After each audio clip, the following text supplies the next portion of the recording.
Welcome to IHIP News. It's January 6th, and if we remember 4 years ago, how the biggest titty baby party the world has ever seen, the sorest losers of all sore losers, got together and stormed the Capitol, and a lot of people took a shit in the Capitol, and these are alleged patriots, and they did this all for Donald Trump. And I think it's really telling that how the Democrats are handling this.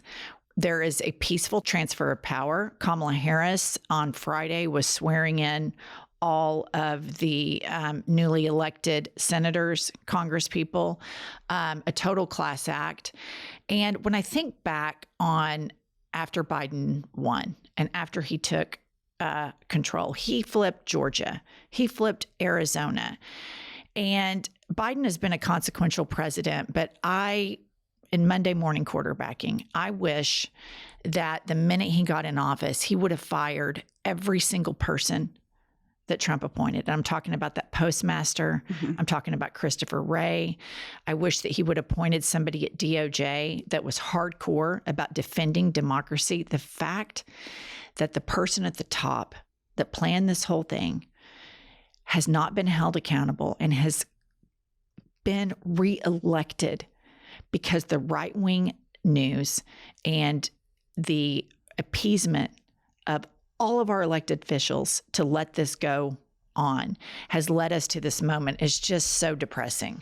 It's so depressing. And in my mind, the biggest failure of the Biden administration was Merrick Garland not filing charges of insurrection against Donald Trump and holding him responsible for the Capitol attack, because we all know that he was in on it. He sat there for hours and watched it. Why he waited for the January 6th committee, I will never know. But that failure allowed him to be reelected. And the undermining of the democratic institutions because of Donald Trump and because of the insurrection and what was created by Donald Trump, then we go up to the Supreme Court where they've given him just unfettered immunity. And over the weekend, I saw someone say, well, I'm just afraid Donald Trump's going to abuse his power.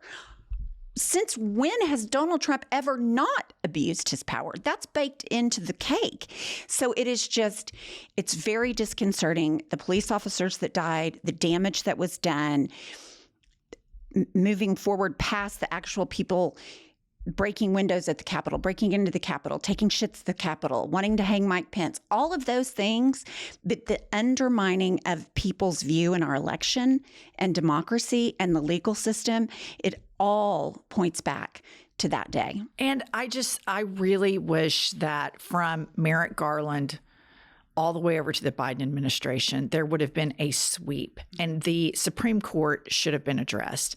And the way Mitch McConnell took Obama's pick and they put in an accused sexual predator, Brett Kavanaugh, in, and look at what the Supreme Court did. Then they voted to give Donald Trump immunity. To me, it is a failure. You can't on the one hand say we have to protect democracy. We have to protect democracy. This man is a direct threat to democracy. And on the other hand, oh yeah, sure, we'll keep his FBI guy in charge who declined to press charges on Matt Gaetz, by the way, to investigate that further. We'll keep this crooked postmaster in here. Will not do anything. We'll have no ethics, no accountability, no investigation into Brett Kavanaugh. We won't reconcile what happened with Barack Obama's pick. They didn't do any of those things. So I have a problem as a voter that you say democracy is so important. I feel like a lot of the Trump supporters don't really understand different forms of government. Right. They don't know what fascism is. They don't know what authoritarianism is. They don't know what totalitarianism is. They don't really know what democracy is because they've taken it for granted.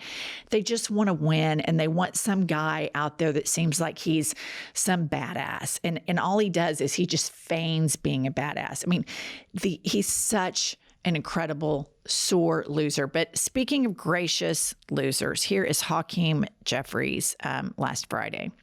2 months ago, the American people elected Donald Trump as the 47th president of the United States of America.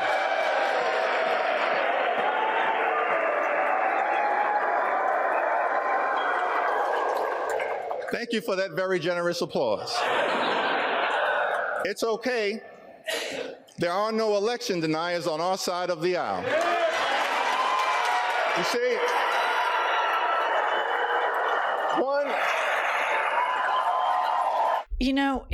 it's so maddening because I think as human beings, we all want things that are fair. Right. And you see Donald Trump lose miserably in 2020, and he pitches the biggest fit. He's got Mike Lindell, the MyPillow guy, and the Kraken lawyer, and Rudy Giuliani, and all of this crazy shit going on. And then he gets his whole base riled up. All of these right-wing, basically terrorists, extremists that storm the Capitol, and they do all this crazy shit. And all of those people have been sold lies by a parasitic form of governing. And Donald Trump offers parasitic governing, where they lie to the masses and exploit basically anybody who's not a multimillionaire for money. And they lie and feed them all this red meat that caters to their worst impulses as human beings. And he fed it, and he's cultured it, and he's rocked it, and he's cuddled it, and he's embraced it. And so they have this false notion of feeling protected by him. And it's just so maddening to watch everybody do the right thing except for him and his supporters. And at the end of the day, Democratic policies, whether they like it or not, help them. Right. They help the economy. Mark my words, in 4 years, if not sooner, there will be a massive recession, because there always is. He is going to offer ridiculous tax cuts. I just read recently that Jeff Bezos saved $1 billion in taxes by moving to Florida. He pays a lower income tax percentage than a public school teacher. Meanwhile, a cartoonist for the Washington Post did a cartoon where she depicted an image of everybody bending the knee to Donald Trump. Jeff Bezos killed that cartoon. And so you have Tim Cook, Elon Musk, Jeff Bezos, all giving $1 million to Donald Trump's transition. And it's so gross. It's so disgusting that we all use these products daily. And they know that this man is a convicted felon. They know, they're smart enough to know how corrupt he is. But instead of having principle, instead of having conviction, they say, fuck it. If everybody else can use this guy as a useful idiot to enrich themselves, we're going to do it too. So now this parasitic form of government has turned into an oligarchy, and it's going to get so much worse for everybody in this country. Well, it's going to get better for the billionaires involved in the oligarchy. But I just wanted to touch back on something we were talking about January 6th. Mitch McConnell, who stood on the floor of the Senate and had those words for Donald Trump, and then he did not vote to impeach him. Donald Trump is the worst of the worst, but the Republican Party enablers, Moses Mike on down, Mitch McConnell on down, they are every bit as corrupt and every bit as power hungry as Donald Trump. And in terms of, people vote against their own self-interest. We saw white women do it. We saw women do it. We've seen the middle class do it. We've seen the working class do it. So we are now in a stage of life. It's kind of the fuck around and find out. We're getting ready to see what Donald Trump's policies do. Remember, he was raging because he couldn't increase the debt ceiling. And he wants to go in and create all of this debt because he wants to give tax cuts to the billionaires. So those are the people that are going to benefit. And it's gross. And I look at Hakeem Jeffries and I say, that's classy. I look at Hillary Clinton at Donald Trump's inauguration, that's classy. And I think we all know who Donald Trump is.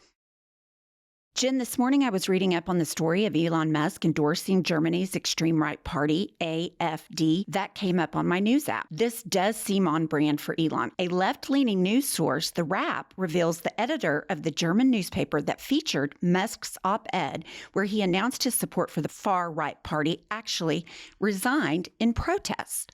Listener, before we go any further, and in case you want to follow along at home, I want you all to know that Pumps and I are using our favorite news app. It's called Ground News.